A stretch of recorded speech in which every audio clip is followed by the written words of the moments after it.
나눌 말씀입니다. 시편 84편 5절에서부터 6절.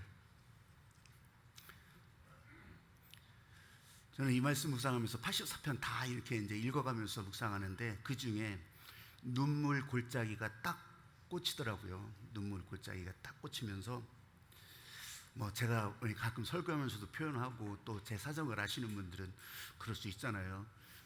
저만큼 눈물 골짜기를 지나가본 분은 몇 분이나 계실까요? 그냥 제 마음이 거기에 딱 꽂혀서, 그래서 이 눈물 골짜기에서 계속되는 새로 고침, 하나님의 은혜를 제가 묵상하면서 제게 주시는 마음, 저와 여러분 함께 나누려고 그렇게 준비했습니다. 한번 제목을 따라해 보십시오. 눈물 골짜기에서 계속되는 새로 고침. 자, 시편 84편 5절 6절 두 구절만 읽을 거예요. 자, 읽어가십니다. 시작. 주께 힘을 얻고 그 마음에 시온의 대로가 있는 자는 복이 있나이다. 그들이 눈물 골짜기로 지나갈 때 그곳에 많은 샘이 있을 것이며 이른 비가 복을 채워 주나이다. 아멘. 아멘. 아멘. 누구든지 그렇죠. 육신의 질병 때문에도 그렇고, 경제적인 어려움, 사람 관계의 어려움, 이런 것 때문에 눈물 골짜기를 통과하는 사람들이 꽤 있어요. 여러분 옆에 팔자 좋아 보여도 다 그런 눈물 골짜기를 지나가는 분들이 있단 말이죠. 근데 하나님의 말씀을 따라 사는 사람들에게 이 위기가 온다는 것은, 이게 좋은 일일까요, 나쁜 일일까요? 여러분, 위기가 온다는 것은 아직 다 부서진 건 아니에요. 근데 그 위기라고 하는 것은 우리한테 지금 신호를 주고 있는 거예요. 문맥상으로 보면 이건 굉장히 어려운 일이고 하기 싫은 일이고 피하고 싶은 일이지만, 그 영적 위기를 통해서 기회가 된대잖아요. 시온의 대로가 열린대잖아요. 반대로 생각해 보세요. 하나님의 말씀을 잘 따라가면 위기가 없나? 아니에요. 있어요. 우리 성경에서 보여주는 사건, 사례, 사람들의 이야기, 이런 것들이요, 이런 위기 가운데 하나님께서 어떻게 도우시고, 하나님께서 어떻게 살리셨고, 하나님께서 어떻게 길을 열어주시는지, 이거 알려주는 거거든요. 그거 하나하나 막 분석하고 원어 뜻이 어떻고 문맥은 어떻고 이러고 공부하라는 게 아니에요. 그때 일어났던 사건, 사례, 사람들의 이야기가 오늘 내 인생에, 오늘 여러분의 인생에 겹쳐지고 여러분에게 적용이 되면서 나는 새로 고쳐지는 거예요. 나는 이 하나님의 은혜로 리셋, 새로 고쳐지는 거예요. 그러면 오늘도 살아갈 이유가 생기고, 오늘도 발걸음을 내디딜 이유가 생기고, 그래서 하나님의 말씀을 따라 위기를 통해서 기회로 나간다. 제가 이렇게 계속 시리즈로 이 설교를 하는 거예요. 눈물 골짜기와 시온의 대로.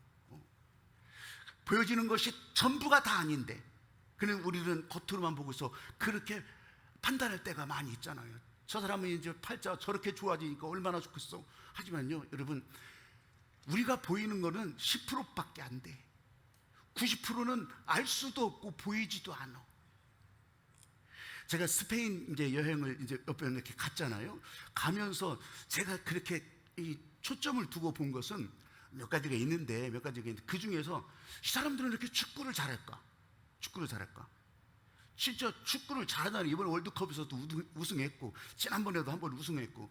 그런데 진짜 가보면요, 저는 막 시골길도 막 다 다녔으니까, 근데요, 가는 데마다 동네라고 생겼으면 축구공이야. 다 축구야, 축구. 오죽하면 그 바르셀로나라고 하는 큰 도시가 있거든요. 그 도시에 우리 우리 김종배 목사님 조카가 거기서 학교 다녔잖아요. 거기서 학교 다녔는데 그 초등학교 6학년 한 그룹이 바르셀로나 시 안에서 12개 리그가 있대. 한 학년에. 그러니까 이것도 그냥 축구만 하는 거예요. 축구만. 그런 사람들의 축구 모습에서 어떤 선수들이 선발되고 어떤 선수들이 성장하는지 짐작이 가잖아요. 여러분, 우리나라 손흥민 선수가 굉장히 잘한다고 해요. 100년 만에 한 번 나올까 말까 하는 선수라고 다 그렇게 얘기해요. 우리는 100년 만에 손흥민 같은 선수가 하나 나오지, 하나. 근데 일본은요, 손흥민은 없어. 근데 박지성, 이강인 같은 선수들이요 널렸어. 그러니까 유럽 각국에 전부 다 그렇게 잘하는 사람들이 손흥민보다는 못해. 근데 그런 선수들이 널렸어. 왜? 저 유소년부터 초등학교, 중학교, 고등학교, 여기 팀들이요 우리나라의 20배, 30배야. 등록 선수는요 말도 못하게 더 많아. 그러니까 그런 선수들이 거기서 치열하게 경쟁하고 또 연습하고 훈련받고 그렇게 하니까 잘할 수밖에 없지. 우리는 예전 같으면 우리 대한민국처럼 참 용기 있는 나라는 없어. 우리는 그 중국을요 세계 넘버 2, 넘버 1 중국을 갖다 중국 알기로 우리는 개떡으로 알잖아. 저 중국 놈들. 또 일본은 어때요? 일본 놈들 다 이렇게 해버리잖아요. 근데요 얼마 전부터 일본은요 월드컵 우승이 목표야. 월드컵 우승이. 야, 그럴만도 하잖아요. 그럴만도 해. 제가 이렇게 말하는 것은 우리가 보여지는 것은 10%다. 90%는 볼 수도 없다. 이게 스페인에서 거기서 그 유명한 작품 무기여 잘 있거라, 누구를 위하여 중을 울리나 이런 걸 쓴 그 해밍웨이가 거기에서 그걸 말한 거예요. 이 빙산 이론이라고 해서 자기가 문학적으로 보여줄 수 있는 것은 10%밖에 없다. 나머지 90%는 뭐예요? 독자들의 상상력이지. 독자들의 상상력. 이거는 정보지가 아니니까, 소설이니까. 그래서 노인과 바다라고 하는 소설에서도요 나중에 그 청새치 큰 생선을 그 노인이 이제 낚시하면서 끌고 왔는데 다 뜯어먹어가지고 여기 도착해 보니까 아무것도 없어. 뼈다구만 있는 거예요. 노인과 바다. 그게 인생이라는 거였어요. 인생이라는 거였어요. 그래서 그런지 해밍웨이는 나중에는 스스로 죽었어요. 스스로 죽기도 했는데 나는 그 사람이 왜 그 스페인에 가서 그렇게 이런 글들을 남겼는지, 맨 처음에 무기여 잘 있거라를 쓴 그 카페에 가서도 잘 마셔보고 그 동상도 보고 그런 것도 해보고요. 또 저기 론다라고 하는 것을 스페인 내전에 참여했던 그 도시에 올라가서도 거기서도요 거기서 피카소하고 둘이 막 다 이렇게 아침마다 산보했던 그 길을 나도 걸으면서 내가 그때 그 시절로 돌아간 건 아니지. 그러면서 이 사람들이 여기서 무슨 얘기를 했을까 상상해 보기도 하고 그러면서 내 안에 새로 고침도 해보기도 했었단 말이에요. 근데 진짜 그게 우리가 아는 것은 10%도 안 된다. 90%는 다 우리는 볼 수가 없어. 여러분 우리가 신앙생활 하면서 똑같아요. 겉으로 보여주는 것이 다가 아니에요. 우리가 볼 수 없는 얼마나 많은 부분, 겉으로는 멀쩡한데요 이 영적으로는요 여기에서 그냥 어둠의 세력들에 그냥 휘청거리면서 그렇게 있는 사람들이 한두 명이 아니에요. 오늘 본문을 제가 다 읽지는 않았지만 너희들은 성벽에 있어서 안전하다고 할지 모르지만 내가 볼 때는 이미 무너졌다. 그래서 눈물 골짜기라고 표현을 한 거예요. 내가 볼 때는 이미 무너졌다. 겉으로는 평범한 일상인데, 겉으로는 아무 문제 없을 것 같은데, 근데 그 안에 눈물이 흐르고 영적으로 메말라 있고 마음은 다 터져 갈라져 있고.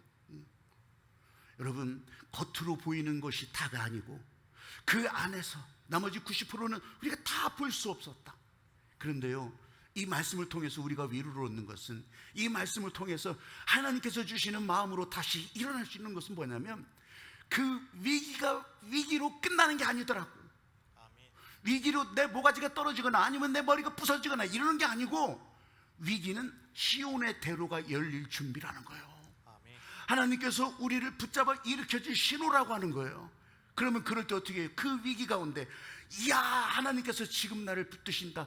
야 나를 위해서 길을 여신다. 저 거친 파도 날 향해 와도 나를 붙드신다. 그러면서 새로 고치고 위기는 그대로 있지만 이 안에서 살리시는 길을 열어가시는 그 하나님의 은혜를 따라가자는 거예요. 여러분 우리 똑같이 경험한 2020년부터 코로나가 있었잖아요. 코비드 19이라고도 이제 외국에서는 그렇게 하지. 그 코로나 시대에 여러분 몇 명 죽은 줄 알아요? 전 세계에 저 아프리카에서 알래스카까지 704만 명. 그리고 작은 숫자는 이제 빼버리고 704만 명이 죽었어요. 이거는 UN에서 저 WHO에서 통계낸 거니까 704만 명. 많이도 죽었죠. 많이 죽었어. 근데요 100년 전에 1919년에는 우리나라 3.1운동이 있었고 바로 그때도 우리나라도 그 감염이 됐었어요. 스페인 독감이라는 게 있었어요. 그건 5천만 명 죽었어. 5천만 명. 아니 그 시대에 뭘 그렇게 많이, 그러니까 주요 나라들만 그렇게 죽었던 거예요 그때는. 근데 코로나는 어때요? 이제 교통이 발달하고 사람들의 왕래가 많아지고 그러니까 그냥 삽시간에 저 아프리카에서 다 알라스카까지 싹 번졌던 거 아니에요. 704만 명. 근데 제가 그때 한 장면을 뉴스에서 본 게 그게 진짜 기억이 나요. 그게 뭐냐면 그때 우리들도 그랬고 통행 금지 막 된 도시들도 많았잖아요. 다니지 못하게 하고 통제하고 다 그런 데가 많았는데 이태리에 아주 그냥 뭐 오래된 그 아파트 골목이요. 아파트 골목인데 오래된 아파트 골목을 비춰주는데요. 그게 어떤 거기도 통행을 못하게 하는 거예요. 이제 사람들은 거리에 다닐 수가 없어. 근데 한쪽에서 저 베란다에서 이렇게 다 오래된 도시니까 거의 뭐 베란다가 이렇게 마주 보더라고요. 골목도 작고 그렇게 하는데 한 집에서 저 발코니에서 어떤 사람이 바이올린을 이렇게 치는 거예요. 바이올린을. 그러면서 이제 희망으로 계속 전진하자 하는 그런 제목의 그 곡을 막 연주하기 시작하는 거예요. 그러니까 이게 우리나라 아리랑처럼 그 사람들도 다 아는 거예요. 그게 막 나오니까, 그러니까 발코니는 나오잖아요. 각자 집에서 발코니에 나와서 어떤 사람은 막 아코디언으로 막 그 노래를 또 그렇게 연주하고, 또 어떤 사람은 저쪽에서 막 북을 두드리면서 연주하고, 어떤 사람은 그런 것도 없으면 프라이팬 갖고 나와서 땅땅땅땅 치면서, 냄비 뚜껑 가지고서 치면서 그렇게 하면서 그 골목에 아파트 베란다마다 사람들이 다 나오고 거기다 막 글씨를 써서 그림을 그려서 우리 희망은 계속된다, 희망은 계속된다. 야, 방송 시간이 짧아서 그렇지 정말 나중에 또 했나 모르겠어요. 근데 그때 다 막힌 것 같았었는데 그렇게 새로운 길이 열리더라고. 사람들하고 통하는 그 길이 열리더라고요. 나는 우리 교회에 지금 이제 아동부 여름 성경학기도 했고 그랬는데 어제 27명 왔다고 그러는 것 같았어요. 맞아요? 그게 제가 여기 신탄진에 처음 왔을 때 아동부 여름 성경학교에 하면 그만큼 모였어. 그만큼. 야, 딱 그 생각을 가지면서 지금 이렇게 1학년이 2명 올라왔대. 1학년이 2명. 그 밑에는 이제 아이들이 없잖아요. 근데 6학년이 졸업해서 저 중학생으로 간 게 10명이 갔어. 그러니까 벌써 이 비율들이 이렇게 차이가 나잖아요. 그러면 다 그만둘 것인가? 다 포기하고 말 것인가? 그게 아니라 이거죠. 아까 코로나 때 다 막혀 있었지만 진짜 깽가리를 가지고 두드리면서 희망이 계속된다고 그 연주했던 그 사람들처럼 우리도 지금 그것이 유치부, 그것이 아동부, 어디든지, 그것이 청어람 어디든지 계속해서 새로 고침, 길을 내어가는 하나님의 임재, 하나님의 권능이 흘러가는 통로를 계속 낼 수 있는 그런 교회, 그런 여러분들로 살아가자 이거예요. 믿으시면 아멘. 아멘. 그래서 우리가 기도하는 거예요. 그래서 돈이 얼마 들어가도 상관없고 하여튼 우리 그 일을 계속 하자는 거예요. 계속 하자고. 적어도 신탄진에서 하늘빛에서 그 일을 멈추면 어디서 하냐고. 어디서. 여러분, 저와 여러분들도 그렇고 하나님의 은혜가 흘러가고 살리시는 은혜가 흘러가는 이 하늘빛 교회에서 계속해서 살려내는 일들, 슈퍼스타만 그렇게 하겠냐고요. 아까 그 이태리 로마 골목에서 무슨 진짜 슈퍼스타가 나와서 그렇게 한 거 아니에요. 이름도 몰라, 얼굴도 뭐 그냥 금방 지나가 버려서 모르지. 이런 사람들이 한 거라고. 아까 우리가 그렇게 기도를 하기도 했지만 우리 교회 안에서 이런 이제 여름 신앙 훈련을 위해서 돕는 자들, 헌신하는 자들, 뭐 최고의 밥상으로 그래 내가 하지 못하니까 그렇게 돕는 자들, 이런 사람들이 보이지 않는 90%가 보이는 10%를 위해서 이렇게 수고하고 기도하고 함께 협력하고 있더라는 거예요. 오늘 이 시편 84편이 사실은 성전으로 올라가는 순례자의 노래예요. 근데 그 순례자가 그게 쉽기만 하겠냐고. 눈물 골짜기를 통과하면서, 그러면서 하나님께서 열어주시는 시온의 대로로 올라간다. 시온의 대로로.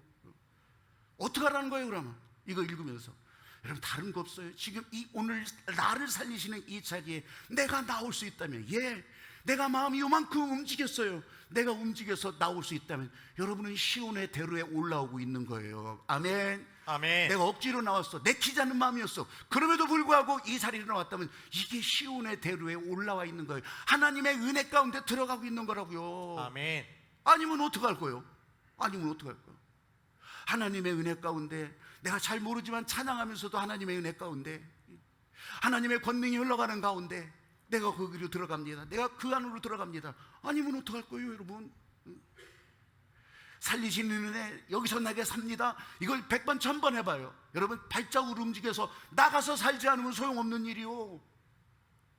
오늘 나를 새로 고쳐서 살게 하시는 하나님의 은혜 때문에 여러분들이 나간다면 여기 앉아있는 것으로 끝나는 것이 아니라 나가서도 나를 살리시는 은혜.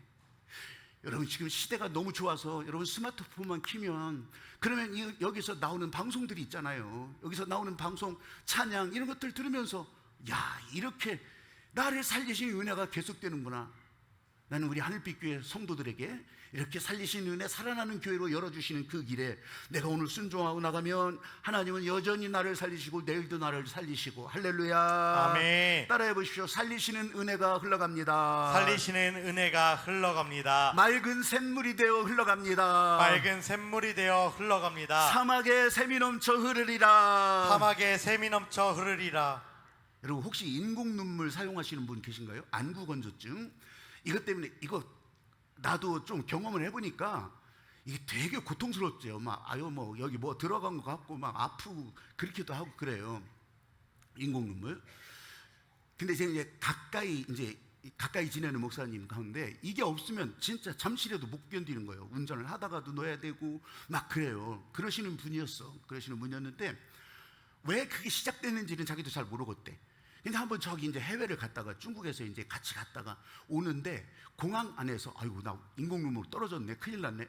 그러니까 근데 그 불편함을 알으니까 이걸 어떻게 해. 그래서 중국 공항에서 막 여기 저기 막 이제 돌아다니면서 약국에서 겨우 그거 사가지고서 이제 주기도 하고 그렇게 했었는데 이 양반 요새는 인공눈물을 안 써요.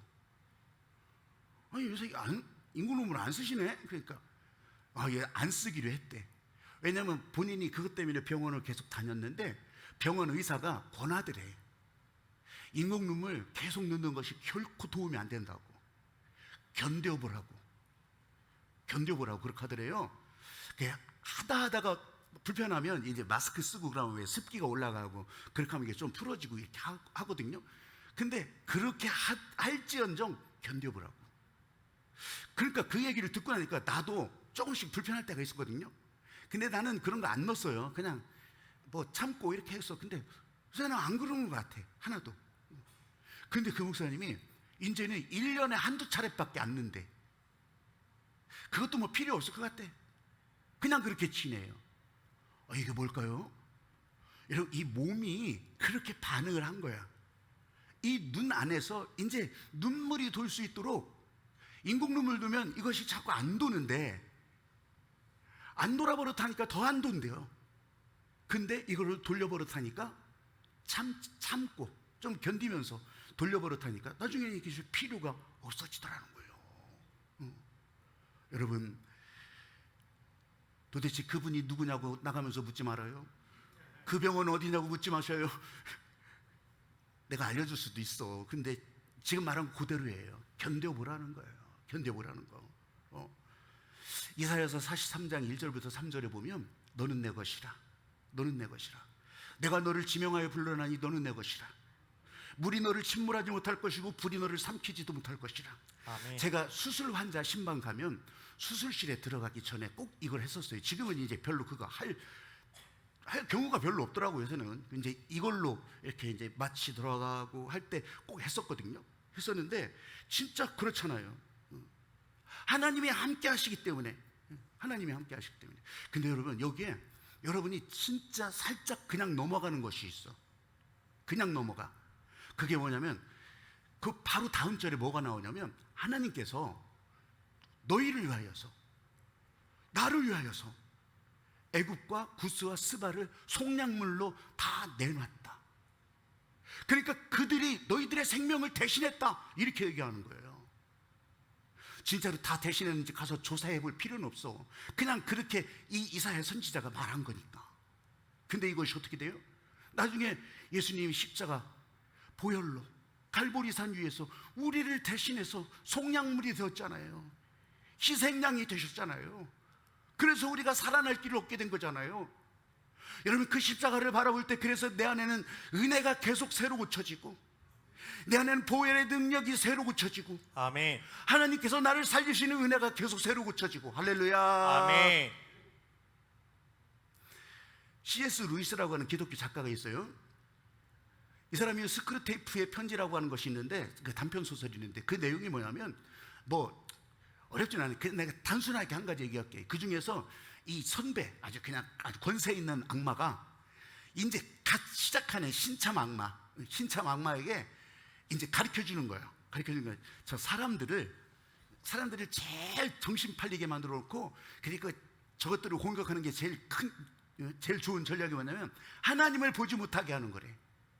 하나님을 보지 못하게. 아니, 어떻게 하나님을 보지 못하게 한대요? 바쁘게 해, 재미나게 해. 그렇게 해가지고서 그게 그 편지 내용이 들어있는 거예요. 그걸 교육시키는 거예요. 근데 여러분, 그렇게 해서 진짜 가만히 생각해보면 그렇잖아요. 우리 정신 다 팔아놓고 하나님 찾지 못하게 하고 하나님 보지 못하게 하고, 그럼 어떡하겠어요? 마귀밥 되는 거지 뭐, 까있고. 근데요, 참 신기한 게 있어요.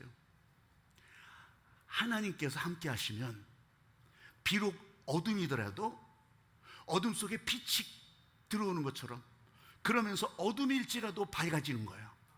하나님이 함께 하시면 물 가운데 있을 때라도 물 가운데 길을 내시는 거예요. 아멘. 하나님이 함께 하시면 불이 막 우리를 삼킬 것 같더라도 그 불이 우리 길을 안내하는 빛이 되는 거예요. 아멘. 실제로 그랬고 앞으로도 그럴 것이고요. 여러분의 삶에 경우가 다를 수는 있어요. 상황이 다를 수는 있어요. 근데 바로 이런 상황일 때 우리 하나님께서 함께 하시고 여러분을 붙들어서 여러분의 아픔을 새로 고치시고 여러분의 눈물을 새로 고치시고, 아멘. 안 보여도 일하시는 하나님, 거친 파도 날 향해 와도 살리시는 은혜가 계속되는 것을 진짜로 경험하는 여러분들이 되시기를 주님의 이름으로 축복합니다. 아멘. 여러분들이 혹시 물 가운데 있습니까? 불 가운데 있습니까? 여러분, 시온의 대로는 함께 하시는 하나님이에요. 여러분의 삶에 어떤 위기가 있든지 하나님께서 여러분을 향해서 길을 열어놓으시고 여러분을 붙드시고 살리신 은혜가 계속된다고 하는 것을 믿고 가는 여러분들이 되시기를 주님의 이름으로 축복합니다. 아멘. 제가 이제 설교를 하면서 눈물 골짜기에 꽂혔었다고 했잖아요. 그렇게 하면서 저한테 주신 은혜가 새벽에 이제 눈을 뜨고 그렇게 하면서 이제 설교 준비를 하면서 말씀을 준비하고 그렇게 할 때 주신 은혜가, 너는 설교만 할 거냐? 설교만 할 거냐? 그래서 내 안에 새로 고치는 하나님의 은혜, 나를 리셋시키시는 하나님의 은혜, 이거를 저보고 실감을 하고 제가 눈물 골짜기를 이렇게 많이 통과하고 있다고 했잖아요. 근데 제 아내가 지금 병원에 있다고 말씀드렸잖아요. 근데요, 이제 좀 있으면 나오게 돼요. 이제 퇴원하게 되는데 내가 이걸 어떻게 할까 하는데 우리 아이들은 아이고 얘한테 얘기도 안 해고서 또 아빠가 그럴 줄 예상했냐? 아이들은 난리요. 아이고 그럼 아빠 어떻게 또 그렇게 하라고 또 그렇게 하는데, 제가 애들하고 어디 하루를 가서 이렇게 저녁 잠을 자고 캠프를 하고 그러더래요. 마음이 하나도 안 즐거워. 맛있는 거 같이 먹잖아요, 식구들하고. 마음이 하나도 안 즐거워. 이해하시겠어요? 아이고 저건 목사라고 생긴 게 지 마누라 병원에다 가둬놓고서 야 잘 먹고 잘 산다 야. 진짜 막 그러는 것 같아.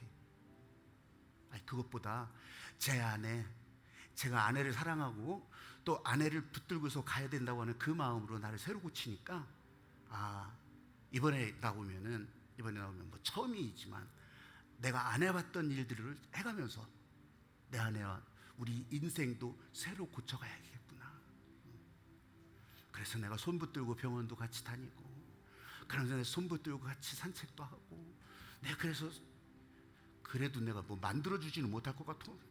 하여튼 내가 된장을 끓여주겠어요, 계란 후라이를 해주겠어요. 그거는 이제 아내가 할 것 같고, 안 그러면 배달시키지 뭐. 하여튼 그래요. 즐거움이 하나도 없어요.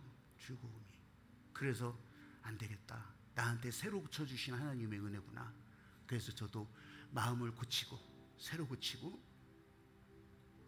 불편한 아내지만 이 아내와 함께 또 그 길을 가보려고, 순종해 보려고 제가 마음을 결단하고 그렇게 하기로 했어요.